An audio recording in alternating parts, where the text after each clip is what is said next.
এখানে জুলাই বিপ্লবের আহত গাজীরা উপস্থিত আছেন। আমাদের ভাবতে বড় দুঃখ লাগে, মনে বড় ব্যথা লাগে, যেই সংস্কারের জন্য, যেই নতুন দেশের জন্য এদেশের কৃষক, শ্রমিক, ছাত্র নির্বিশেষে প্রায় 2 সহস্রাধিক মানুষ নিজের বুকের তাজা রক্ত ঢেলে দিয়েছিলেন। এত বড় ত্যাগের পরেও, এত জীবনের পরেও আজ আমাদেরকে সংস্কারের জন্য কথা বলতে হচ্ছে। এটা আমাদের জন্য দুর্ভাগ্যের। আমরা আশা রেখেছিলাম যারা দায়িত্ব পাবেন 5 আগস্ট পরবর্তী সময়ে তারা প্রত্যেকেই জুলাই শহীদদের যে চিন্তা, জুলাই শহীদদের যে স্বপ্ন, জুলাই শহীদদের যে স্বপ্নের বাংলাদেশ, সেই বাংলাদেশ বিনির্মাণের পথে আন্তরিক হবেন। কিন্তু আমরা অত্যন্ত দুঃখের সাথে লক্ষ্য করছি যাদের হাতে এই দায়িত্ব গিয়েছে তারাই সেই দায়িত্বটিকে দায়িত্ব মনে না করে বরঞ্চ ক্ষমতা ভোগ করার পন্থা হিসেবে বেছে নিয়েছেন। আমরা দেখেছি ইন্টারিম গভর্নমেন্টকে যখন দায়িত্ব দেওয়া হয়েছিল, তাদের দায়িত্ব ছিল প্রথম মাসেই পূর্ণ সংস্কার বাস্তবায়ন করা, এই ত্রুটিপূর্ণ সংবিধান সংস্কার উদ্যোগ গ্রহণ করা। কিন্তু আমরা তখন আমাদের পক্ষ থেকে বারংবার দাবি জানানো সত্ত্বেও যে ফেসিবাদের দোসর রাষ্ট্রপতিকে অপসারণ, সংবিধান সংস্কার এবং অন্যান্য যাবতীয় সংস্কারগুলো যাতে বাস্তবায়নের জন্য পদক্ষেপ গ্রহণ করা হয়, কিন্তু তারা সেই পদক্ষেপ শুরুতেই গ্রহণ করেনি। তারা যখন উদ্যোগ গ্রহণ করা শুরু করেছে ততদিনে তাদের যে ম্যান্ডেট ছিল, তাদের যে একচ্ছত্র সমর্থন ছিল, সেই সমর্থন অনেকটাই ফিকে হয়ে গিয়েছে। তারা মাসের পর মাস ধরে ঐক্যমত্য কমিশনের মিটিং করেছে, দিস্তার পর দিস্তা কাগজ অপচয় করেছে, হাজার হাজার পাতার কমিশন রিপোর্ট করেছে, কিন্তু কোনো কমিশন রিপোর্ট তারা বাস্তবায়ন করে যেতে পারে নাই। এবং আজ যখন বিএনপি জাতির সাথে প্রতারণা করার পথে হাঁটছে, সে সময় এই অন্তর্বর্তীকালীন সরকারের দায়িত্বপ্রাপ্ত ব্যক্তিদের দায়িত্ব ছিল বিএনপির এই ভুল পথে হাঁটাকে ধরিয়ে দেওয়া। কিন্তু অন্তর্বর্তীকালীন সরকারের দায়িত্বপ্রাপ্তরা শুধু হাজার হাজার দিস্তা কাগজ অপচয় করে নাই, রাষ্ট্রীয় তহবিল থেকে হাজার হাজার কোটি টাকা অপচয় করে তারা এখন গা ঢাকা দিয়েছে। তাদেরকে আমরা কোথাও দেখতে পাচ্ছি না। অথচ এই সংস্কার বাস্তবায়নে তাদেরই সবথেকে বড় ঋণ ছিল। আমরা আশা রাখব তারা তাদের দায়িত্ব ভুলে যাবেন না। তারা সংস্কার কমিশনের রিপোর্ট দিয়েই যেভাবে ঘাপটি মেরে চলে গিয়েছেন বা চুপ হয়ে গিয়েছেন, সেটি থেকে তারা ফিরে আসবেন এবং তারাও এই সংস্কার প্রস্তাবগুলো বাস্তবায়নের ক্ষেত্রে কথা বলবেন।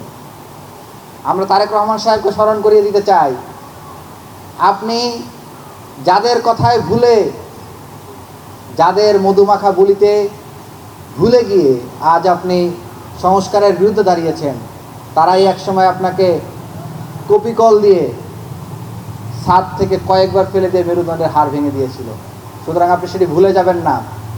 7 থেকে 8 সাল 9 সাল পর্যন্ত আপনি যে নির্যাতনের শিকার হয়েছেন, ঠিক তাদের ফাঁদে পড়েই আবার যদি আপনি চিন্তা করেন যে তাদেরকে আবার পুনরায় গুম করার বৈধতা দিবেন, তাদেরকে পুনরায় আবার ব্যাংক লুটের অধিকার দিবেন, তাহলে আপনি ভুল পথে হাঁটছেন।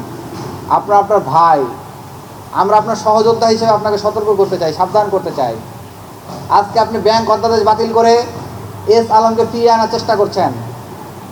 এক সময় শেখ কামাল, শেখ জামালরা বন্দুকের নলের মুখে দাঁড়িয়ে ঢাকার রাস্তায় ব্যাংক লুট করতো, আপনারা ইতিহাসে পড়েছেন। আজ তারেক রহমান সাহেব এই ব্যাংক অধ্যাদেশ বাতিলের মাধ্যমে ডিজিটাল পদ্ধতিতে কাগজ কলমের মাধ্যমে ব্যাংক লুটের পন্থা তারা তৈরি করতে যাচ্ছে। আপনি দেখেছেন রাতের আধারে নয়, দিনে দুপুরেই বাংলাদেশ ব্যাংকের গভর্নরকে কীভাবে টেনে হেসড়ে নামানো হয়েছে। অথচ এই গভর্নরকে কিন্তু সকল দলের মতামতের ভিত্তিতেই নিয়োগ দেওয়া হয়েছিল। ইন্টারিম গভর্নমেন্ট কিন্তু বিএনপি যেখানে ভেটো দিয়েছে এরকম একটা বিষয় বিএনপি ইন্টারিম গভর্নমেন্ট বাস্তবায়ন করেন, আপনারা দেখাতে পারবেন না। বিএনপি বলেছিল গণভোট এবং জাতীয় নির্বাচন একই দিনে হতে হবে, সকল রাজনৈতিক দল তার বিরোধিতা করেছিল, কিন্তু ইন্টারিম সেই অনুযায়ী নির্বাচন দিয়েছে। বিএনপি বলেছে ভোট কেন্দ্রে সিসিটিভি ফুটেজ লাগানো যাবে না, কারণ সিসিটিভি ফুটেজ লাগালে হয়তো ইঞ্জিনিয়ারিং করতে অসুবিধা হতে পারে। ইন্টারিম গভর্নমেন্ট বিএনপি সেই কথা মেনে কোনো ভোট কেন্দ্রে সিসিটিভি ফুটেজ লাগায় নাই। বিএনপি বলেছে বিএনসিসিকে ভোটে অন্তর্ভুক্ত করা যাবে না, ইন্টারিম গভর্নমেন্ট সেটিকে তোতা পাখির মতো আমল করে বিএনসিসিকে বাদ দিয়ে দিয়েছে। আপনারা দেখেছেন বিএনপি যখন যেখানে আপত্তি দিয়েছে প্রত্যেকটা ক্ষেত্র ইন্টারিম তোতা পাখির মতো বাস্তবায়ন করেছে। আজকে তাহলে বাংলাদেশ ব্যাংকের গভর্নরকে কী টেনে হেসড়ে নামানোর প্রয়োজনীয়তা পড়লো কেন? কারণ এই জন্যই পড়েছে, আমরা দেখেছি টেনে হিসেবে নামানোর দিনে আবদুল্লাহ আল মিন্টের প্রতিষ্ঠানকে 1000 কোটি টাকা ঋণ দেওয়া হয়েছে। তো আমরা মনে করি এই যে ব্যাংক অধ্যাদেশ যে বাতিল করা হয়েছে বা করার চেষ্টা করা হচ্ছে, এর মাধ্যমে মূলত ব্যাংক লুটের ডিজিটাল পদ্ধতিকেই ডেভেলপ করার চেষ্টা চালানো হচ্ছে। আজকে আমরা দেখতে পাচ্ছি, গুমের কথা বললাম, মানবাধিকার কমিশন, এরকম 16টি জনগুরুত্বপূর্ণ অধ্যাদেশ, যে প্রত্যেকটা অধ্যাদেশ বিএনপির কনসার্নের ভিত্তিতে দেওয়া হয়েছিল। বিএনপি এটা অস্বীকার করতে পারবে না, বিএনপি এটা বলতে পারবে না যে তাদের মতের বিরুদ্ধে গিয়েছিল বলে তারা এটাতে দ্বিমত দিয়েছিল, এটা বিএনপি বলতে পারবে না। বিএনপির প্রত্যেকটাতে বিএনপির মতামত ছিল এবং বিএনপির মতামতের ভিত্তিতে অধ্যাদেশগুলো হয়েছিল। আজকে কিসের নেশায়, কোন ক্ষমতার নেশায়, কোন অবৈধ সুখের নেশায় বিএনপি সেই জনগুরুত্বপূর্ণ অধ্যাদেশগুলোর বিপরীত হাঁটছে? আমি সেই প্রশ্নটি রাখতে চাই।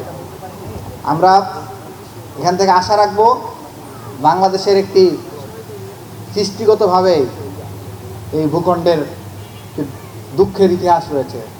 এই ভূখণ্ডের মানুষ যতদিন পর্যন্ত রাজপথে না নামেছে, যতদিন পর্যন্ত কথা না বলেছে, যতদিন পর্যন্ত প্রতিবাদ না করেছে, ততদিন পর্যন্ত বিদেশি শক্তির দ্বারা তারা শোষিতই হয়ে গিয়েছে।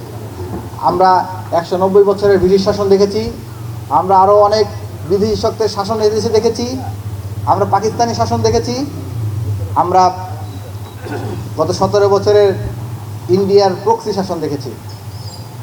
কিন্তু যতদিন পর্যন্ত দেশের মানুষ রক্ত না দিয়েছে ততদিন পর্যন্ত এই দুঃশাসন চলেই গিয়েছে। এখন আবার ইন্ডিয়ান প্রক্সিগুলো অ্যাক্টিভ হওয়ার চেষ্টা করছে বিভিন্ন মাধ্যমে, জুলাই সনদ বাতিল করা, গণভোটের রায়কে বৃদ্ধাঙ্গুলি দেখানো ইত্যাদির মাধ্যমে।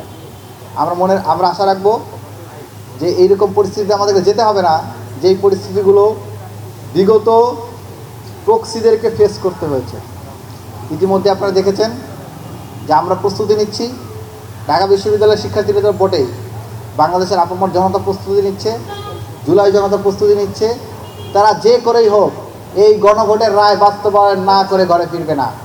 ইতিমধ্যেই ঢাকা বিশ্ববিদ্যালয়ের একজন শিক্ষার্থী, জিয়া হল সংসদের সদস্য, নির্বাচিত সদস্য সাদিক মুনেম ইতিমধ্যেই জুলাই সনদ বাস্তবায়নের দাবিতে, গণভোটের রায় বাস্তবায়নের দাবিতে রাজু ভাস্কর্যে অনশনে বসে গিয়েছে। আজকের প্রোগ্রাম শেষে আমি আপনাদের সেখানে আহ্বান জানাবো, আপনারাও সেখানে আসুন, সেখানে সংস্কারের পক্ষে আপনারা অবস্থান নিন এবং দেশব্যাপী আন্দোলন গড়ে উঠছে। আমরা আশা রাখবো তারেক রহমানের উচিত ঈশান কোণে যে ঠান্ডা বাতাসের আবহ সৃষ্টি হয়েছে সেটিকে যাতে তিনি সতর্ক বার্তা হিসেবে নেন। কিন্তু তিনি যদি সেটিকে সতর্ক বার্তা হিসেবে না নেন, তাহলে এমন কালবৈশাখী ঝড় আসবে, সেই ঝড়ে তার সাজানো অনেক স্বপ্ন হয়তো লণ্ডভণ্ড হয়ে যেতে পারে। এই আশাবাদ এবং সতর্কবার্তা রেখে এবং শেষ পর্যন্ত আপনাদের সবাইকে রাজপথে থাকার আহ্বান জানিয়ে আমার বক্তব্য এখানে শেষ করছি। সবাইকে ধন্যবাদ। ইনকিলাব জিন্দাবাদ, বাংলাদেশ চিরজীবী হোক।